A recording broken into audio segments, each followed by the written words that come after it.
Narayanganj high school and কলেজের online পাঠদান কার্যক্রমে সকলকে স্বাগত। নিশ্চয়ই শিক্ষার্থীরা সবাই তোমরা ভালো আছো। আজ আমি তোমাদের সাথে পঞ্চম শ্রেণীর বিজ্ঞান বিষয়ের নতুন একটি অধ্যায় নিয়ে আলোচনা করব। গত ক্লাসে আমি অধ্যায় 11 নিয়ে আলোচনা করেছিলাম এবং অধ্যায়টি ছিল আবহাওয়া ও জলবায়ু সম্পর্কে। তো সেখান থেকে আমরা আবহাওয়া জলবায়ু সম্পর্কে জেনেছি। আর আজকে আমি যে অধ্যায়টা আলোচনা করব তা হলো সেই জলবায়ুটা কীভাবে পরিবর্তন হচ্ছে সেই সম্পর্কে আলোচনা করব। তাহলে আসো আলোচনার আগে দেখে নিন যে আমি কোন অধ্যায়কে আলোচনা করব।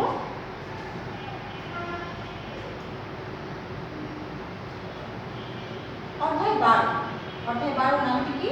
জলবায়ু পরিবর্তন। তাহলে আজকে আমি তোমাদের সাথে জলবায়ু পরিবর্তন অধ্যায়টি নিয়ে আলোচনা করছি।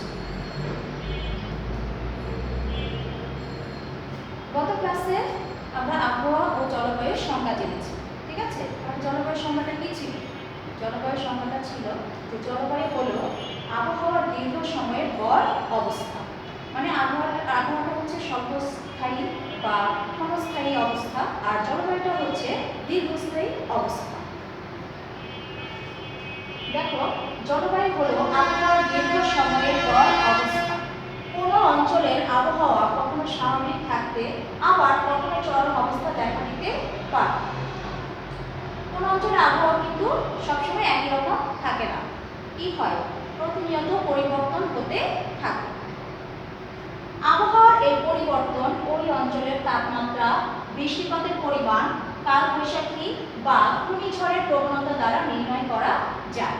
এই যে আমি জানলাম যে তাপমাত্রা, বৃষ্টিপাত, কালবৈশাখী এগুলো কি? তাপমাত্রা, বৃষ্টিপাত হলো আবহাওয়ার উপাদান, আর আবহাওয়ার উপাদানগুলি হচ্ছে জলবায়ুর উপাদান। তাহলে এই যে তাপমাত্রা, বৃষ্টিপাত এই উপাদানগুলো পরিবর্তন হচ্ছে, এবং এই পরিবর্তনের ফলে কিন্তু কি হচ্ছে? ঘূর্ণিঝড় বা কালবৈশাখী ইত্যাদি দেখা দিচ্ছে। এবং কোন অঞ্চলের আবহাওয়াটা কিসের উপর নির্ভর করে? এই যে তাপমাত্রা, বৃষ্টিপাত এবং কালবৈশাখী বা এই যে ঘূর্ণিঝড় এগুলোর উপর নির্ভর করে। আবহাওয়ার এই ভিন্নতা একটি স্বাভাবিক ঘটনা, কারণ দিনে বা রাতে যে কোনো সময় কি হতে পারে? আবহাওয়া পরিবর্তন হতে পারে। এই আবহাওয়ার পরিবর্তনটা খুবই স্বাভাবিক একটি ঘটনা। অন্যদিকে আবহাওয়ার উপাদানগুলোর উল্লেখযোগ্য স্থায়ী পরিবর্তন হলো জলবায়ু পরিবর্তন।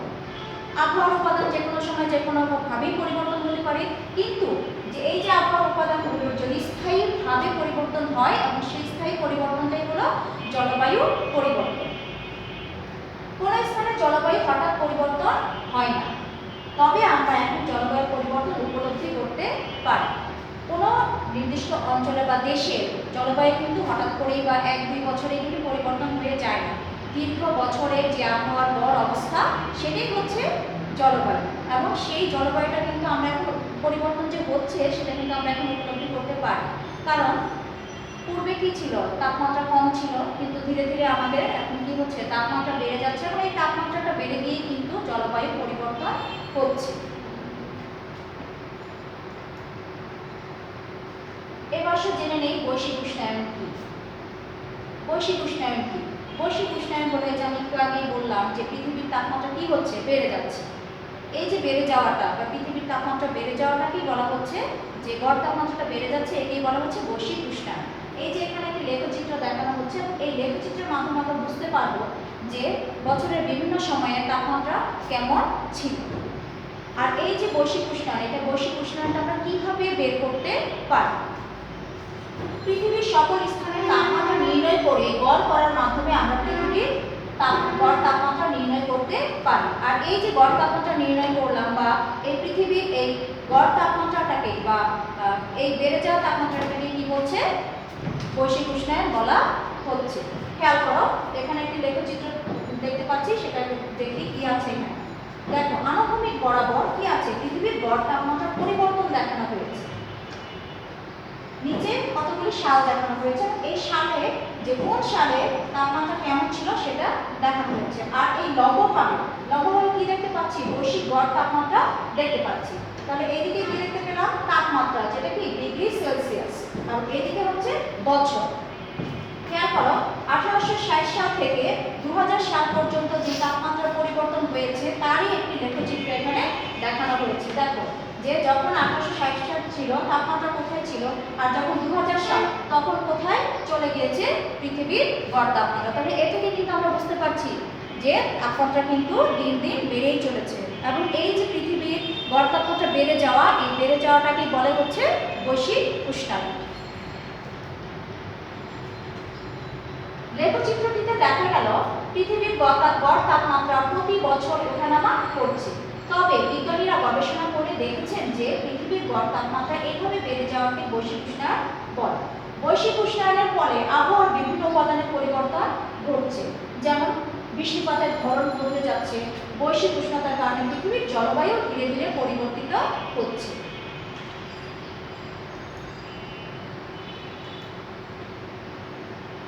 দেখো এখানে আমি আরেকটি লেখচিত্র দেখতে পাচ্ছি, এবং লেখচিত্রটা কিসে? ঢাকার বার্ষিক গড় তাপমাত্রা পরিবর্তনের লেখচিত্র। খেয়াল করো, এখানেও কিন্তু সেই একই রকম যে আনুভূমিক বরাবর কি দেওয়া আছে? সাল দেওয়া আছে বা বছর দেওয়া আছে, এবং লম্বভাবে কি দেওয়া আছে? বার্ষিক গড় তাপমাত্রা দেওয়া আছে। এবং এই লেখচিত্র দেখেও কিন্তু আমরা বুঝতে পারছি তাপমাত্রা কি করছে? গড় তাপমাত্রা ওঠানামা করছে, এবং ওঠানামা করে কি করছে? কখনো বৃদ্ধি পাচ্ছে, কখনো কমছে, কিন্তু গড় করার ফলে আমরা দেখতে পাচ্ছি যে তাপমাত্রা কিন্তু প্রতিনিয়ত বেড়েই চলেছে। দেখো লেখচিত্রে আমরা কি দেখতে পেলাম? ঢাকার গড় তাপমাত্রা ক্রমশ বাড়ছে। তাপমাত্রা বেড়ে যাওয়ার ফলে প্রাকৃতিক পরিবেশে কিন্তু ব্যাপক পরিবর্তন ঘটছে।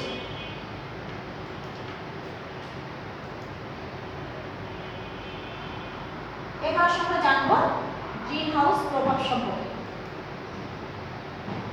খেয়াল করো, এই যে গ্রিন হাউস প্রভাবটা জানার জন্য আমরা একটি পরীক্ষা করব, এবং পরীক্ষার সাহায্যে আমরা বুঝতে পারব। প্রথমে কি নিব? দুইটি পেট্রি ডিশে তিনটি করে বরফখণ্ড রাখবো, এবং এরপরে কি করব? এই যে দেখো, পেট্রি ডিশে কি করলাম? যে তিনটি করে বরফখণ্ড রাখলাম, এবং একটি পেট্রি ডিশ কাচের গ্লাস বা বিকার দিয়ে ঢেকে দেব।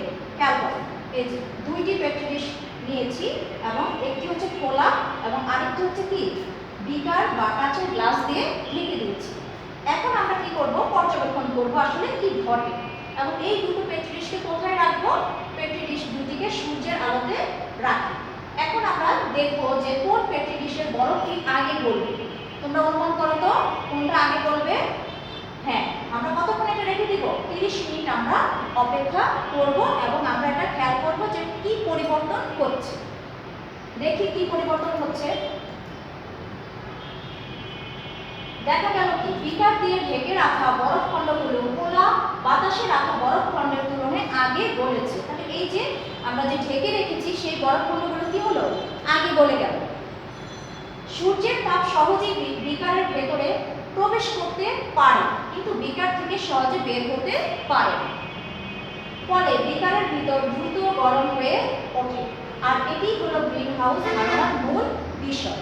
খেয়াল করো, কাচের ভিতরে কি হয়? সূর্যের আলোটা খুব সহজে প্রবেশ করতে পারে, কিন্তু খুব সহজে বের হতে পারে না। তার মানে কি হচ্ছে? ভেতরে সূর্যের তাপটা আটকে থাকে, এবং আটকে থাকার কারণে কিন্তু কি হচ্ছে? বরফটা দ্রুত গলে গেল।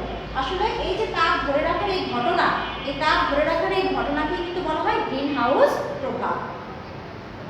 এবার আসলে জেনে নিই আসলে গ্রিন হাউস কি। গ্রিন হাউস হলো কাচের তৈরি ঘর যা ভেতরে সূর্যের তাপ আটকে রাখে, ফলে তীব্র শীত গাছপালা এই ঘরের ভিতরে উষ্ণ ও সজীব থাকে।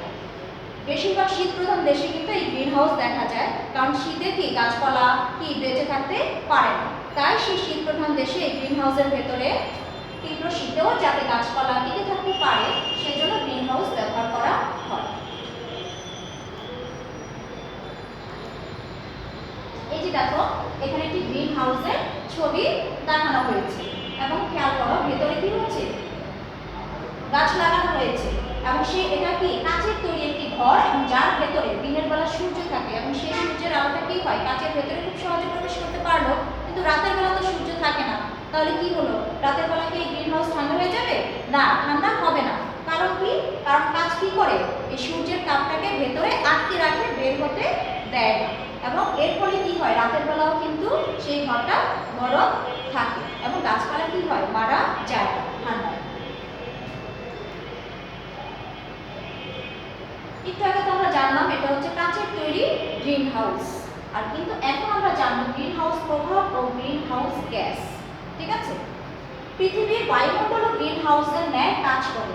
আমাদের যে বায়ুমণ্ডলটা, এই বায়ুমণ্ডলটা কিসের ন্যায় কাজ করে? গ্রিন হাউসের মতো কাজ করে। এখন আসো বায়ুমণ্ডল কি জেনে নেই। বায়ুমণ্ডল হলো পৃথিবীকে ঘিরে থাকা বায়ুর স্তর। বায়ুমণ্ডলের জলীয় বাষ্প ও কার্বন ডাই অক্সাইড গ্যাস, এই দুটো কি গ্যাস, জলীয় বাষ্প ও carbon die oxide gas green হাউসের কাচের দেয়ালের মতো কাজ করে। ওই দুটো গ্যাস কি করে? গ্রিন হাউসের যে কাচ দিয়ে তৈরি হয় সেই কাচের মতো তারা কাজ করে। দিনের বেলায় সূর্যের আলো বায়ুমণ্ডলের ভেতর দিয়ে ভূপৃষ্ঠে এসে পড়ে এবং ভূপৃষ্ঠ উত্তপ্ত হয়। রাতে ভূপৃষ্ঠ থেকে সেই তাপ বায়ুমণ্ডলে ফিরে আসে, কারণ রাতের বেলা তো সূর্য থাকে না, তাহলে তো আমরা তাপ পাওয়ার কথা না। রাতে ভূপৃষ্ঠ থেকে সেই তাপ কি হয়? বায়ুমণ্ডলে ফিরে আসে এবং ভূপৃষ্ঠ শীতল হয়। কিন্তু কিছু তাপ বায়ুমণ্ডলের ওই গ্যাসগুলোর কারণে আটকা পড়ে। যেহেতু সূর্য থাকে না, তাহলে তো তাপ পাওয়ার কথা ছিল না, কিন্তু কি করে? ওই যে কাঁচ যেরকম তাপ ধরে রাখে, ঠিক সেই একই রকম ভাবে কার্বন ডাই অক্সাইড এবং জলীয় বাষ্প এই দুটো গ্যাস কি করে? তা আটকে রাখে এবং সেই কারণে কিন্তু রাতের বেলাও পৃথিবী গরম থাকে। ফলে রাতের বেলাও পৃথিবী উষ্ণ থাকে। আর তাপ ধরে রাখার এই ঘটনাকেই কিন্তু বলে গ্রিন হাউস প্রভাব। তাপ ধরে রাখার জন্য দায়ী এই সকল গ্যাসই হলো গ্রিন হাউস গ্যাস। তাহলে এই যে তাপ ধরে রাখছে এই ঘটনাকে বলা হচ্ছে গ্রিন হাউস প্রভাব। আর এই যে কার্বন ডাই অক্সাইড এবং জলীয় বাষ্প কি করলো? তাপটা ধরে রাখলো এবং এই দুটোকেই আমরা কি বলবো? Green house gas. এই যে দেখো, এটা কি? পৃথিবীর ছবি দেখতে পাচ্ছি, আর এখানে হচ্ছে সূর্য। তাহলে দিনের বেলায় কি হচ্ছে? সূর্য পৃথিবীতে কি তাপ দিচ্ছে এবং রাতের বেলা সেই হিসেবে কি হয়? তাপ কি হয়? চলে যায়। ঠিক আছে, বিকিরিত হয়ে চলে যাচ্ছে, কিন্তু কিছু তাপ কিন্তু পৃথিবীতে থেকে যাচ্ছে। কেন থেকে যাচ্ছে? তারা আটকে রাখছে। এই যে একটু আগে বললাম green house gas, carbon die oxide এবং জলীয় বাষ্প পৃথিবীতে সেই কিছু পরিমাণ তাপ আটকে রাখছে। তাহলে আমরা যত বেশি কার্বন ডাই অক্সাইড উৎপন্ন করব বা যত বেশি কার্বন ডাই অক্সাইড থাকবে বায়ুমণ্ডলে, তত বেশি তাপ ধরে রাখবে এবং এই কারণেই কিন্তু আমাদের এই তাপমাত্রা কি হচ্ছে? দিন দিন বেড়ে যাচ্ছে এবং এই তাপমাত্রা বেড়ে যাওয়ার ফলে বৈশ্বিক উষ্ণায়ন হচ্ছে এবং জলবায়ুর পরিবর্তনও হচ্ছে। এবার আসো জেনে নেই যে এই যে বৈশ্বিক উষ্ণায়ন হচ্ছে, এই বৈশ্বিক উষ্ণায়ন কেন হচ্ছে বা কারণ। বিদ্যুৎ উৎপাদন কেন্দ্র, কলকারখানা ও যানবাহনে কয়লা, তেল, প্রাকৃতিক গ্যাস ইত্যাদি জীবাশ্ম জ্বালানি পোড়ানো হয়। তোমরা জানবে যে বিদ্যুৎ উৎপাদন কেন্দ্রে, কলকারখানা এবং যানবাহনে কি করা হয়? জীবাশ্ম জ্বালানি পোড়ানো হয় এবং এই জীবাশ্ম জ্বালানি পোড়ানোর ফলে কি উৎপন্ন হচ্ছে? কার্বন ডাই অক্সাইড উৎপন্ন হচ্ছে। এই জীবাশ্ম জ্বালানি পোড়ানোর ফলে বায়ুমণ্ডলে অনেক পরিমাণ কার্বন ডাই অক্সাইড গ্যাস নির্গত হয়। এটা হচ্ছে প্রথম একটি কারণ যে কার্বন ডাই অক্সাইড উৎপন্ন হচ্ছে বা পরিমাণ বাড়ছে। দ্বিতীয় কারণ কি? পাশাপাশি বনভূমি ধ্বংসের ফলে গাছপালার মাধ্যমে কার্বন ডাই অক্সাইড শোষণের হার কমছে। তোমরা জানো জনসংখ্যা বেড়ে যাওয়ার কারণে কি হচ্ছে? গাছপালা কেটে বনভূমি ধ্বংস করে কি করা হচ্ছে? বাড়িঘর, রাস্তাঘাট, কলকারখানা এগুলো তৈরি করা হচ্ছে এবং এগুলো তৈরি করার ফলে কি হলো? অক্সিজেনের পরিমাণ একদিকে কমে যাচ্ছে, অন্যদিকে কার্বন ডাই অক্সাইড যে শোষণ করবে, কে শোষণ করবে? Carbon die oxide. গাছপালাই তো কার্বন ডাই অক্সাইড শোষণ করবে, তাহলে গাছপালা না থাকলে কেউ শোষণ করতে পারছে না, সেহেতু কার্বন ডাই অক্সাইডের শোষণের হারও কিন্তু কমে যাচ্ছে। ফলে বাতাসে কার্বন ডাই অক্সাইড পরিমাণ বাড়ছে। বেশি পরিমাণ কার্বন ডাই অক্সাইড কি করে? বেশি পরিমাণ কার্বন ডাই অক্সাইড বেশি করে তাপ ধরে রাখে। ফলে দিন দিন পৃথিবীর তাপমাত্রা বেড়ে যাচ্ছে। পৃথিবীর গড় তাপমাত্রা এই বেড়ে যাওয়াকে বলে বৈশ্বিক উষ্ণায়ন। দেখো, বাস্তব ঘটনা থেকে বৈশ্বিক উষ্ণায়ন পর্যবেক্ষণ। এখানে দুইটি ছবি দেওয়া আছে, খেয়াল করো। হিমালয় পর্বতমালার উপর হিমবাহ। খেয়াল করো, এটা হচ্ছে 1921 সালের ছবি এবং ডান পাশের ছবিটি হচ্ছে 2001 সালের ছবি। ঠিক আছে, এখন দেখো দুটোই কিন্তু হিমালয় পর্বতমালার ছবি, কিন্তু দুই ছবিতে কিন্তু পার্থক্য রয়েছে। এই প্রথম ছবিটিতে কি দেখা যাচ্ছে? বরফের পরিমাণ কিন্তু বেশি দেখা যাচ্ছে, কিন্তু সময়ের পরিবর্তনে এই ছবিটিতে দেখা যাচ্ছে কি বরফের পরিমাণ আগের তুলনায় কমে গিয়েছে। তাহলে এই যে কমে গিয়েছে, কেন গিয়েছে? বরফ কেন গলে? এই যে তাপমাত্রা বেড়ে গিয়েছে, এজন্যই কিন্তু বরফ গলে গিয়েছে। তাপমাত্রা পর্যবেক্ষণের পাশাপাশি আমরা হিমালয় পর্বতমালার হিমবাহ গলনের হার থেকেও কিন্তু বৈশ্বিক উষ্ণায়নের বিষয়টি নিশ্চিত হতে পারি। এই যে ছবি দেখে কিন্তু আমরা বুঝতে পারছি যে বৈশ্বিক উষ্ণায়ন হচ্ছে। এছাড়া বৈশ্বিক উষ্ণায়নের প্রভাবে আর কি হয়? মেরু অঞ্চলে বরফ গলছে এবং সমুদ্রের পানির উষ্ণতা বৃদ্ধি পাচ্ছে। এর ফলে সমুদ্রের পানির উচ্চতাও কিন্তু বৃদ্ধি পাচ্ছে। তার মানে বরফ গলে যাওয়ার ফলে সমুদ্রের পানির উষ্ণতা বেড়ে গেল এবং যেহেতু বরফ গলে পানিতে পরিণত হলো সেহেতু সমুদ্রের কি হলো উচ্চতাও পানির উচ্চতাও বেড়ে গেল।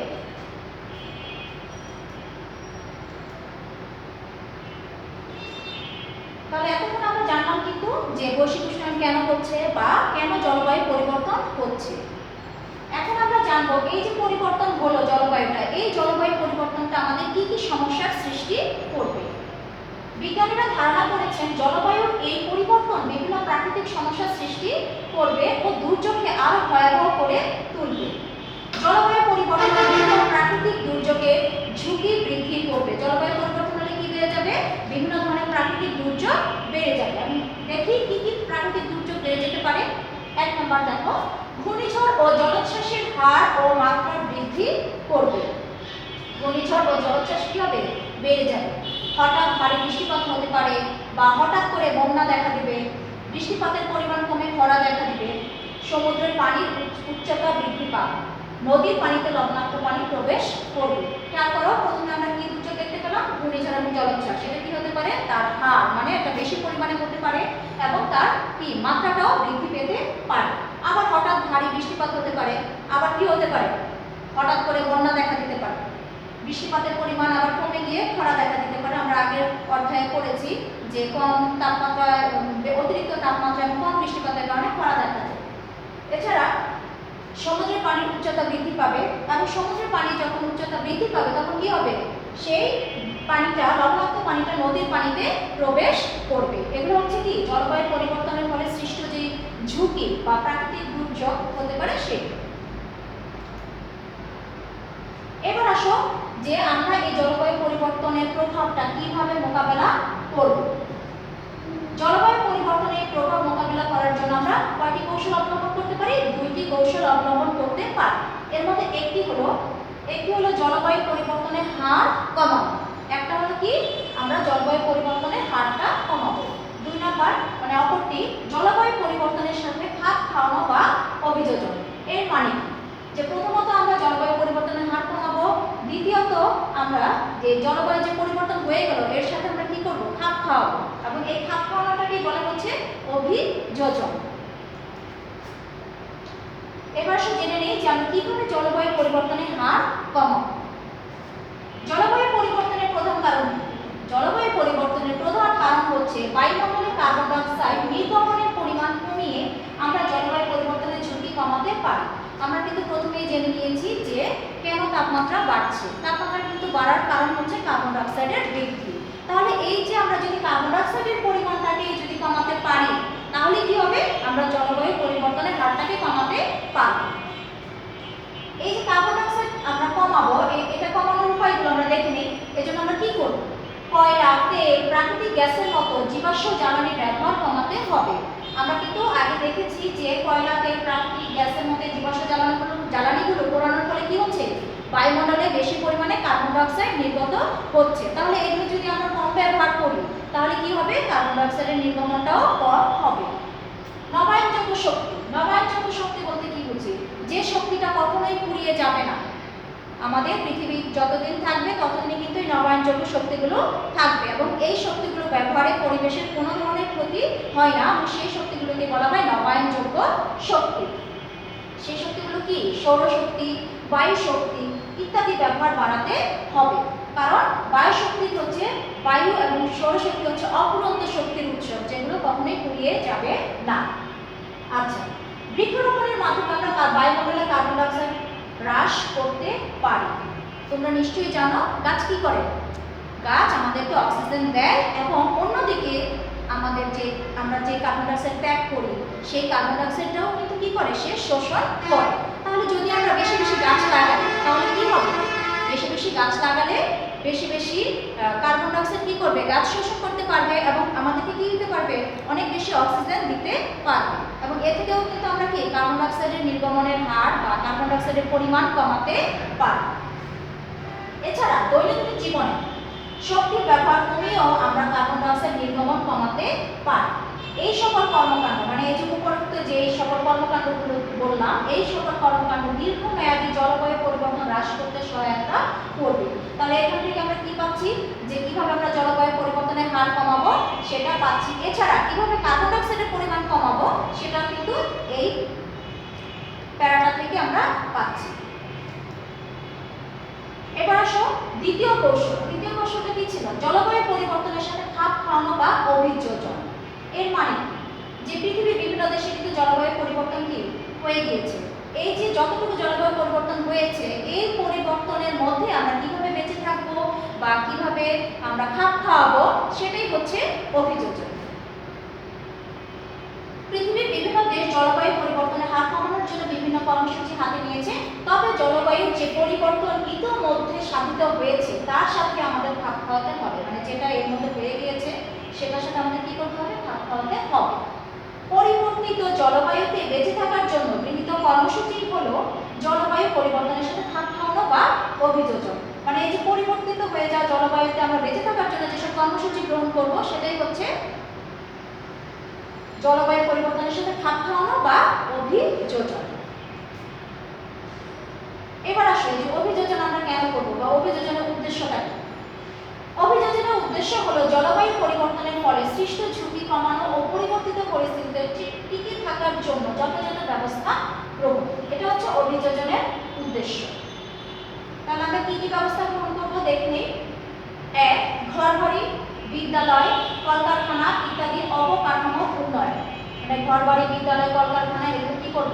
আরো উন্নতি করব এগুলো, যাতে যে কোনো ধরনের দুর্যোগে এগুলো টিকে থাকতে পারে। ২ নম্বর বন্যা ও ঘূর্ণিঝড় আশ্রয় কেন্দ্র নির্মাণ। বেশি বেশি করে কি করব? আশ্রয় কেন্দ্র নির্মাণ করব, যাতে যে কোনো ধরনের প্রাকৃতিক দুর্যোগ আসলে যাতে খুব সহজেই আশ্রয় কেন্দ্রে মানুষ চলে যেতে পারে এবং তাদের জীবন বাঁচাতে পারে। ৩ নম্বর উপকূলীয় বন সৃষ্টি। বেশি করে কি করতে হবে? গাছপালা এবং বনের সৃষ্টি করতে হবে। লবণাক্ত পরিবেশে বাঁচতে পারে এমন ফসল উদ্ভাবন। লবণাক্ত পরিবেশ যেমন সব গাছ কিন্তু কি অতিরিক্ত লবণে কিন্তু বেঁচে থাকতে পারে না। আবার লবণাক্ত পরিবেশ যেমন সুন্দরবনে যেসব গাছগুলো বেঁচে থাকে তারা কিন্তু আবার ঠিকই সেই লবণাক্ত পরিবেশে বেঁচে থাকতে পারে। ঠিক আছে, তাই সেজন্য লবণাক্ত পরিবেশে বাঁচতে পারে এমন ফসল উদ্ভাবন করতে হবে। যদি সমুদ্রের পানির উচ্চতা আরো বেড়ে গিয়ে যদি লবণাক্ত পানি নদীতে বা লোকালয়ে প্রবেশ করে, তখন যাতে এই লবণাক্ত পরিবেশে যাতে ফসল বেঁচে থাকতে পারে এমন ফসল উদ্ভাবন করতে হবে। জীবনযাপনের ধরন পরিবর্তন করতে হবে। জলবায়ু পরিবর্তনের কারণ সম্পর্কিত ধারণা সকলকে জানাতে হবে। জলবায়ু কেন পরিবর্তন হচ্ছে সে সম্পর্কে সকলকে ধারণা দিতে হবে, যাতে প্রত্যেকেই সচেতন হতে পারে। জলবায়ু পরিবর্তন বিভিন্ন ধরনের প্রাকৃতিক দুর্যোগ সৃষ্টিতে প্রধান ভূমিকা পালন করে। দেখো ছবিতে কি দেখানো হচ্ছে যে পরিবর্তিত জলবায়ুতে যে কিভাবে খাপ খাওয়াতে হবে সেই উপায়গুলো দেখানো হয়েছে। যেমন দেখো বৃক্ষরোপণ করছে, বেশি বেশি গাছ লাগাচ্ছে। আবার এখানে ঘূর্ণিঝড় আশ্রয় কেন্দ্র, যাতে আশ্রয় কেন্দ্র যত বেশি থাকবে মানুষ কি করবে? বিভিন্ন দুর্যোগে তারা সেখানে যে আশ্রয় গ্রহণ করতে পারবে। এবার আসো জেনে নেই যে বাংলাদেশে যে ধরনের দুর্যোগগুলো হতে পারে বিভিন্ন সময়ে সেই তালিকাটা আমরা এখন জানবো। বাংলাদেশ পৃথিবীর দুর্যোগ প্রবণ দেশগুলোর মধ্যে একটি। তোমরা জানো বাংলাদেশ একটি দুর্যোগ প্রবণ দেশ। আমরা বিভিন্ন ধরনের প্রাকৃতিক দুর্যোগের সম্মুখীন হই। এই সকল দুর্যোগের মধ্যে কি থাকতে পারে এবং কি কি রয়েছে? ঘূর্ণিঝড়, জলোচ্ছ্বাস, বন্যা, খরা, টর্নেডো, নদী ভাঙন ইত্যাদি। এই প্রত্যেকটা দুর্যোগের কথা কিন্তু আমরা অধ্যায় 11তে আবহাওয়া জলবায়ু অধ্যায়টিতে কিন্তু আমরা জেনেছি এই দুর্যোগগুলো সম্পর্কে। তাই আমাদের বাংলাদেশের জলবায়ু সম্পর্কে জানা এবং প্রাকৃতিক দুর্যোগ মোকাবেলা করার জন্য কি থাকতে হবে? পূর্ব প্রস্তুতি থাকতে হবে, যাতে যে কোনো ধরনের দুর্যোগে যাতে আমরা কি হয় আমাদের সম্পদ বা জীবনের যাতে কোনো হানি না হয় বা ক্ষতি না হয়। দেখো এই ছবিতে দেখো দুর্যোগের তালিকা দেওয়া হয়েছে। এখানে দেখো জানুয়ারি থেকে ডিসেম্বর পর্যন্ত 12টি মাস উল্লেখ করা হয়েছে এবং কোন সময় কোন দুর্যোগ হতে পারে বা কতটুকু সময় নিয়ে স্থায়ী হতে পারে সেই দুর্যোগগুলো দেখানো হয়েছে। যেমন দেখো জানুয়ারি ফেব্রুয়ারি মাসে কি হয়? কুয়াশা হয়, তাই না? জানুয়ারি ফেব্রুয়ারি কি থাকে? শীত থাকে, তখন কুয়াশা দেখা দেয়। আবার তখন কি দেখা দেয়? শৈত্যপ্রবাহ দেখা দেয়।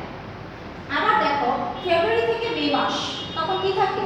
উষ্ণতম মাস, তখন কি হয়? খরা দেখা দেয় এবং সেই সময় কালবৈশাখী, ঘূর্ণিঝড় ঘূর্ণিঝড় এবং তাপদাহ, এই 4টি দুর্যোগ কিন্তু এর মধ্যে দেখা দেয়। এবং এর পরবর্তী দেখো জুন থেকে সেপ্টেম্বর মাস এটা কি বর্ষাকাল। তখন কি দেখা দেয়? বন্যা দেখা দেয়, বজ্রসহ ভারী বৃষ্টিপাত দেখা দেয়, তারপর নিম্নচাপ দেখা দেয়। ঠিক আছে, তার মানে জুন থেকে সেপ্টেম্বর মাসে বন্যা, ভারী বৃষ্টিপাত এবং নিম্নচাপ দেখা দেয়। এছাড়া দেখো পরবর্তীতে কি আছে, অক্টোবর থেকে ডিসেম্বর মাসে কি দেখতে পাই? ঘূর্ণিঝড়, বজ্রবৃষ্টি, আবার ডিসেম্বরে কুয়াশা।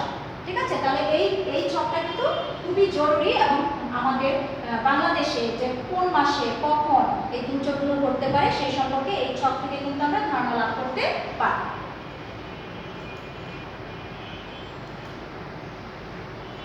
এই অধ্যায়ের রিডিংটি আশা করি সবাই খুব ভালোভাবে বুঝতে পেরেছো। আর এই রিডিংটি কিন্তু খুব ভালোভাবে পড়বে, বারবার পড়বে, এখানে অনেক গুরুত্বপূর্ণ তথ্য দেওয়া হয়েছে। ঠিক আছে, আর এছাড়া এই অধ্যায়ের সাথে যে পড়াগুলো দেওয়া হয়, সংশ্লিষ্ট পড়াগুলো, সেই পড়াগুলো আমাদের বিদ্যালয়ের ওয়েবসাইটে তোমরা পেয়ে যাবে। এবং এছাড়া নিজেরাও কিন্তু ছোট ছোট প্রশ্ন তৈরি করে তোমরা অনুশীলন করবে।